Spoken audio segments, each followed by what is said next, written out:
Hello class, this is your instructor, Ugwu-Oju. It's the fourth week. In your course modules, you have fourth week and fifth week together because I think we're really learning the same things. In the 2 weeks, we're first learning how to organize your stories. And then in the second, we're learning how to present, the order of presentation of the information that you have in your story. So the two go hand in hand.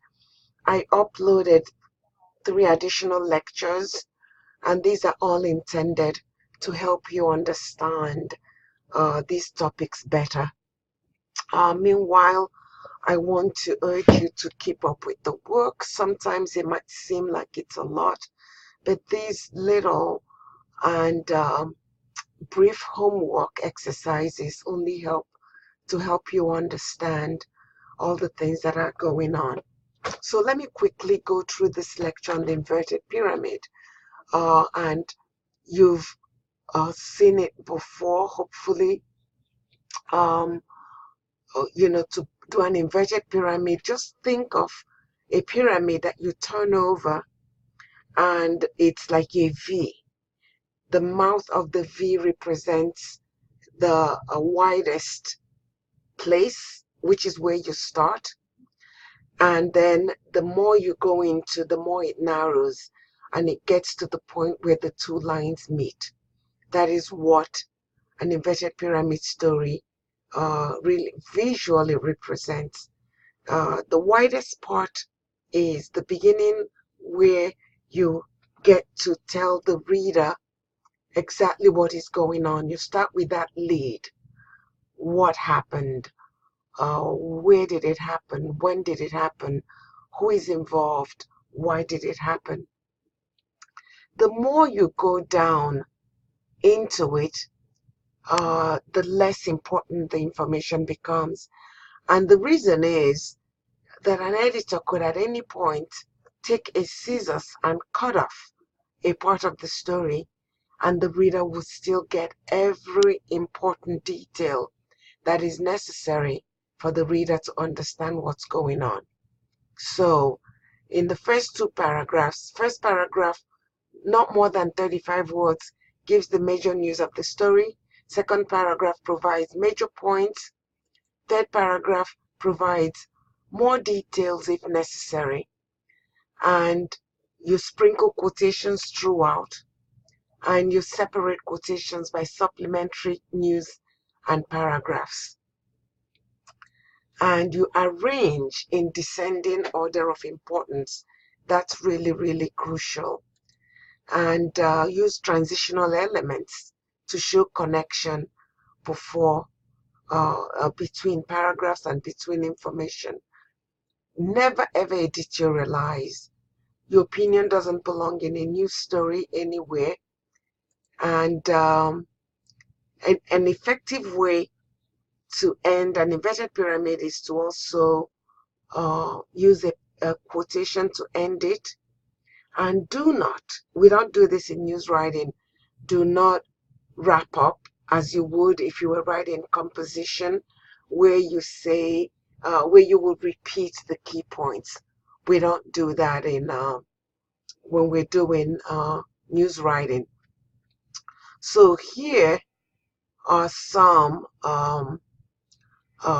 checklists to remember when you're doing an inverted pyramid. Always present information in descending order of importance. One sentence, the lead should be no more than one sentence. 25 to 30 words, maybe 35, should contain the most important information.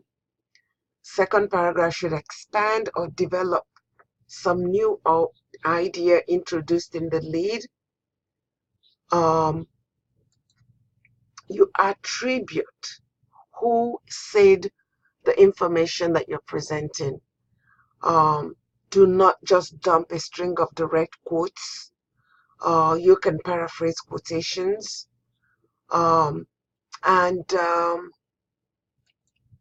Use AP style always. Okay, I noticed that some of you have started doing the AP style book quizzes. Always check numbers, check the dates, check locations, check the titles. Make sure you're using the most current AP style. Check for grammatical errors. Grammar is very important. Short paragraphs, no more than 3 sentences at most. Your reader should be able to take the paragraph in at a glance. Not too many words. Always check the number of words in a sentence. 7 is your optimal number of words in a sentence.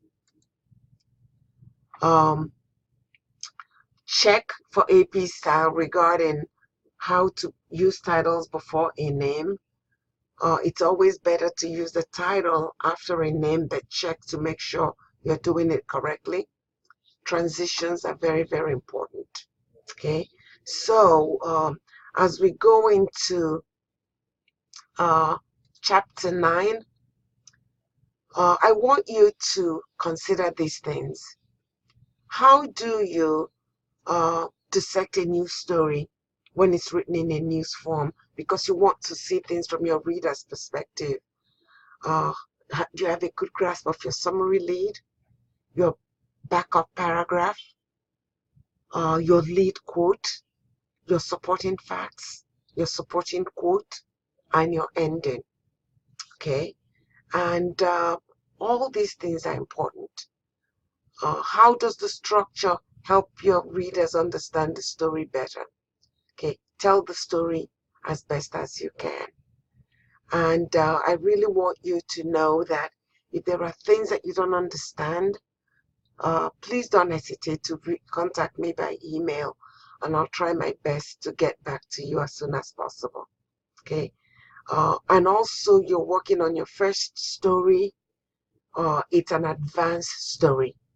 What that means is you're going to write a story about an event that's still in the future. For example, next week is 9/11. Many places are planning to do a 9/11 event. Have you taken the time to find out what is being done at Fresno City Hall or Clovis City Hall or at Fresno State or at Fresno City College, so that you can write an advanced story? The purpose of an advanced story is to let your readers know that this event is taking place in the near future. This is what the event is all about.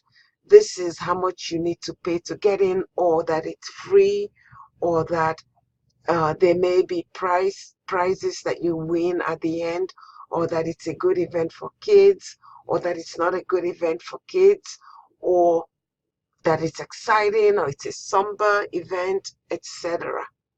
So you need to have interviewed someone who is involved in the event, who may be able to provide a lot more details. Another thing to do is to Google or find information about events like that happened in the past, because it would generally give you a good understanding of what to expect. Again, if you have any questions or concerns, let me know, and I will do my best to help. So take care and have a wonderful week. Okay, bye-bye.